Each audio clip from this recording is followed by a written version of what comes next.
ACC, and leaned on Jeff Stoutland, who's now the Philadelphia Eagles coach, and I've been with different line coaches. Coach Borbley came in there, did a great job with those guys, and you can see how much respect they have. And Andre Powell's coached a lot of places. We coach against each other, Clemson. So to me, it's a collaborative effort from everybody. I'm not just coming in, hey, we're doing it. We'll work around our talent and then see where we go. So I'm excited to get spring practice going. I wish we started a little earlier, but which we're gonna, just so I get to see those guys, but it's better than that time when I went to Cleveland and there was no OTAs and the CBA and the lockout. So you get to camp, you don't even know these guys. So it's I'm excited to get to work with these guys this week. When you evaluate quarterbacks, what separates the good ones from the great ones?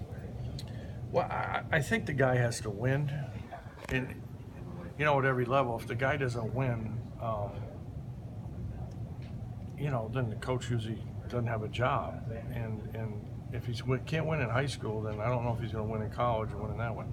I think that reflects pretty much. I mean, there's some guys like I thought Cutler was a really good player, but so you look at it that way. Okay, he's at Vanderbilt. What's he doing against Florida? Well, he's beating Florida. He's throwing for 5 touchdowns. So how to compete? That position has got to be your leader. He's got to compete, and so that's number one. He's got to be able to throw the ball. We're a Power 5 team, so size is a factor. It's not all the same things. I mean, Drew Brees wasn't that big, and certainly Wilson's not that big. So kind of we'll see what we got. And I can't see these guys throw till spring, but what I've seen on tape, there's some things I watched every throw Kenny's had, and he's got ability.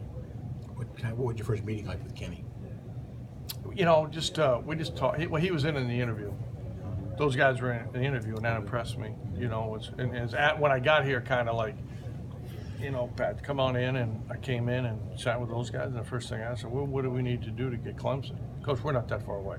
That's what they all said. And we beat them 2 years ago, so there's some confidence there. It's not like going to UMass where it was 2-9, and then you go or Cleveland where you're, so these guys have won and played some big games, and so that was refreshing. Kenny's been great. As a leader, I watched a couple of workouts early before I went on the road recruiting when I was doing getting signed up here.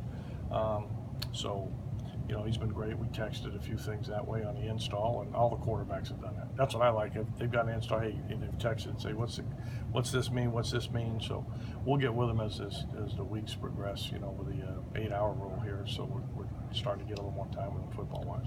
Pat was just talking about, NFL guys versus guys that want to coach in college. And you obviously had opportunities at both. What is it about coaching college that you enjoy? What made that aspect of taking this job the right fit? I think that you develop more.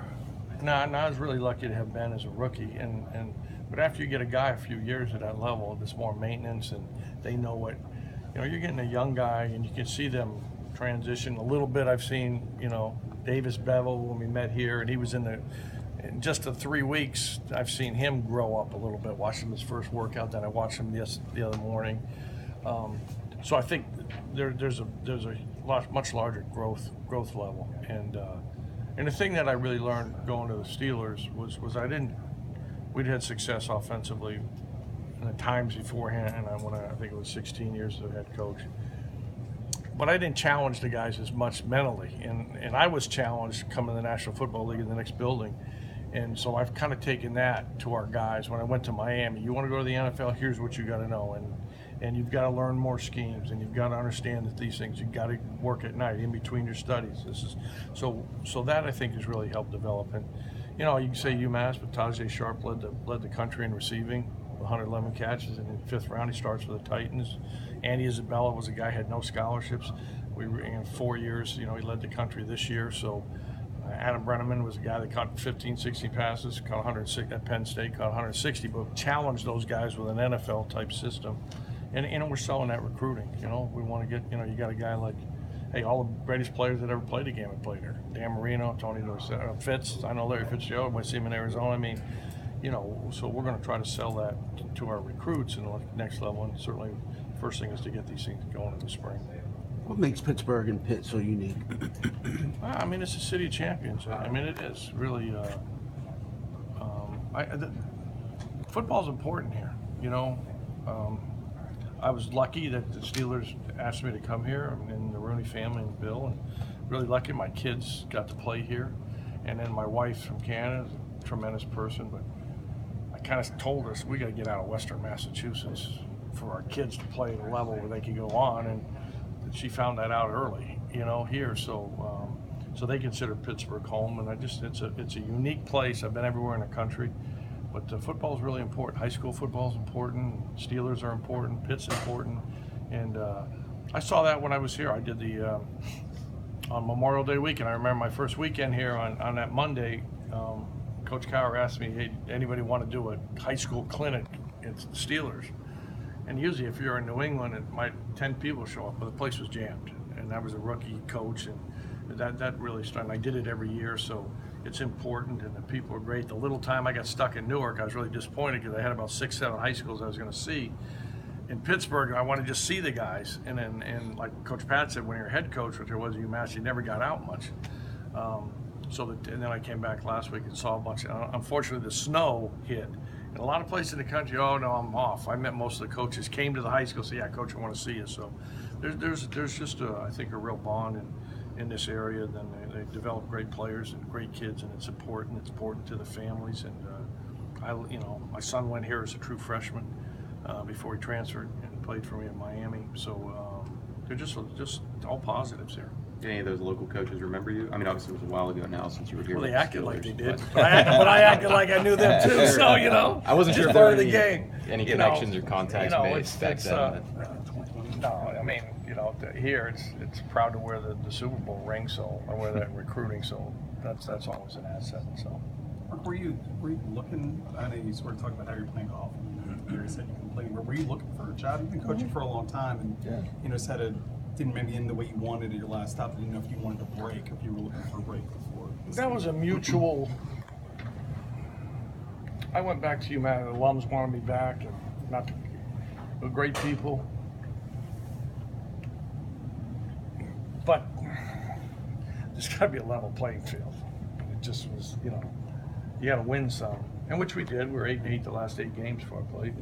Our 2 losses were Mississippi State, and playing Georgia, playing Mississippi State, but to give the kids an ability to not just compete but to win. So that's the difference. And what's happening in college football is this level of Power 5, because of the money, the TV money, has just jumped the Power 5 up.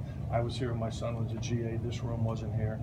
Paul Chris was in chairs. The room, fields weren't as good. Everything here is at another level because of that. And Group of 5 or independent football, you're not getting any money. So you're having to play those teams, and so that just keeps growing. And so it was time to, I developed a lot of young coaches. I was, 2 of them were coaching for the Rams, and that's a great thing for me that helped them get those places. My son was with me. He's coaching with the Cardinals now, so developing coaches also was a big thing. But we're losing. You end up losing coaches because they become good, and now you got to start redeveloping because of finances. But this just seemed like the right place, and as I said, there was a bunch of people, and I feel better than I ever have. I mean, great mentors, Dick LeBeau, and he coached for a long time. A great person. People say some they ask me here a little bit about age. Hey, Nick Saban, Bill Belichick does it all the time. All those guys. Dante Scarnecchia is a good friend, and and my wife told me that, and I believed it. I got a lot to give. I got a lot more to give, and I got into coaching because of you want to help people. That's wasn't about I want to win a Super Bowl. I want to win national. It was about helping people and develop people, and I think the great thing about UMass was I was able to celebrate the 20-year anniversary of the national championship, and I saw all the kids come back married with their children.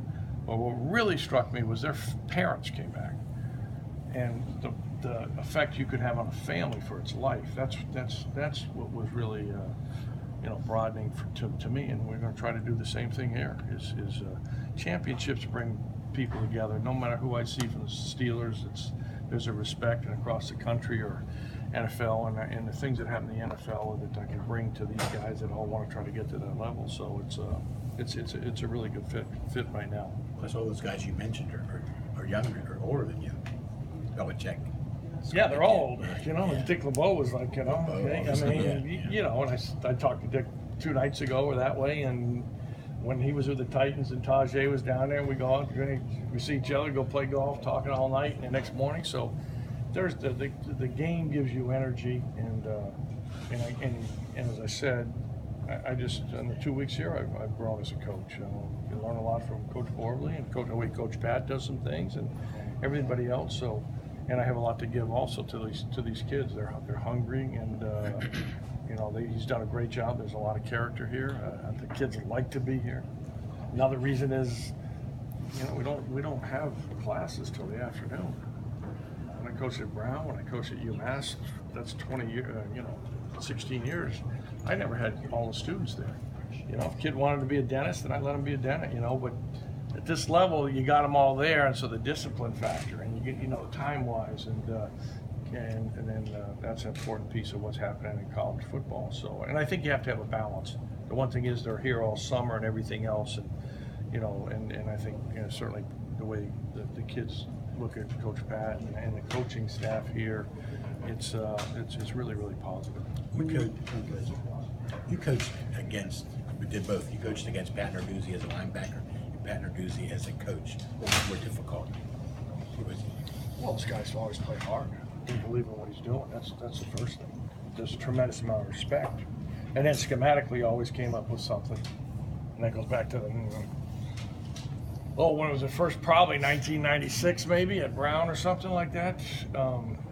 You know, there was always some little thing he'd do, and then he brought that to when we went to play, as I said, at UMass. He had a little wrinkle, moved the guy around, Frank Ferrara, on defense. That was a really great player, played for the Giants, and we had to scheme him up just to get the ball off. So, you know, I didn't compete against him at Michigan State, but, you know, we'd sit in the meetings and things he's done, and I knew when I was there the respect that the players had, or Kirk Cousins talking to him, and you know, so he's a good football coach, and like you said, he's a really good person, and you can see that with the kids here. You know, you bring up the transfer portal. I mean, everybody transfers. I mean, that's just the way it is. But the way the kids believe in them and everything else, and I've asked a lot of guys here, you know, why Pitt that I've met? I don't even know their name. Why Pitt? And a lot of it has to do with Coach Nardi, the staff. It's, you know, they don't say this, well, we're next to the Steelers. It's about people, and I've always believed that. When I was, you know, it's, as I said, the Steeler facility is really nice, but it's not as nice as some of the other ones in the NFL. It's more about, you walk in, you see the Lombardis or and the people, the way the Rooneys are, and so with those things, I think I can also be an asset to coach. I've had 21 years as a head coach, and I can help them in some ways that way, and we've already kind of fed off of each other, and I think it's a really good fit, and that's fun. In your last go around at UMass, did you have your freshman quarterbacks come in early? I mean, like Davis has. You know, that's just the way it is. When I went to Miami in '09, when I left Philadelphia and went down there as a coordinator, that was the first time of the kids starting of the big 5-star, and I didn't know 5-star, 4-star. I did say I probably won't ever recruit another 5-star after a couple times. But they're on a track 3 years to go in the league. That's what everybody's telling them. So you're going to play the kid as a freshman. So, and the quarterback thing has just jumped up. And assistant 2 years at UMass told me, I think it was generally 55, the top 55 quarterbacks 4 years ago, like 41 of them transferred. So they come in early, and kids are just coming in earlier. I don't know if that's the right thing. I don't think it is, because, you know, as I tell kids, hey, just enjoy your high school year. All this Twitter 5-star parents are worried about it. That's a great time in your life. And, you know, there's enough time, you know, that the NFL is going to be there. But everybody's graduating kids at a faster rate and getting them. The quarterback thing, and I haven't been in the league, and I always kind of know this, remember this, asking Mike Holmgren this statement, having coached Ben for 3 years, and some guys, and I said, what? In the NFL, it takes you probably at least 5 years to be a starting quarterback and get to know it all, to get it where you can go. And then Holmgren agreed. He was a pretty good quarterback, though. Here, it's probably 3 years. You know, you don't want to play those guys early, but getting them in does help. And I did that at Miami with a young kid that ended up playing, but they're not ready at this level to play. So even though the game in this area probably not as much as California or Texas, where they're 7-on-7s. I mean, I was in Arizona over the holidays, and a friend of mine said, "Come over and watch this flag football tournament," and it was December 29th or something before. And there was 1,000 kids, 6, 7, 8, 9 years old, playing flag football, and the parents are going nuts, and I'm going like, this is crazy. You know, that they're at that level, and they were from all over the country. So it's just kind of the way it is. But they're not, you know, I like seeing guys play different sports. I told a kid this year, I said, go play basketball. I want to see you compete in the basketball court if you're a quarterback and you can pass it and everything else. Or, you know, and all of them. You look at the guys in the NFL.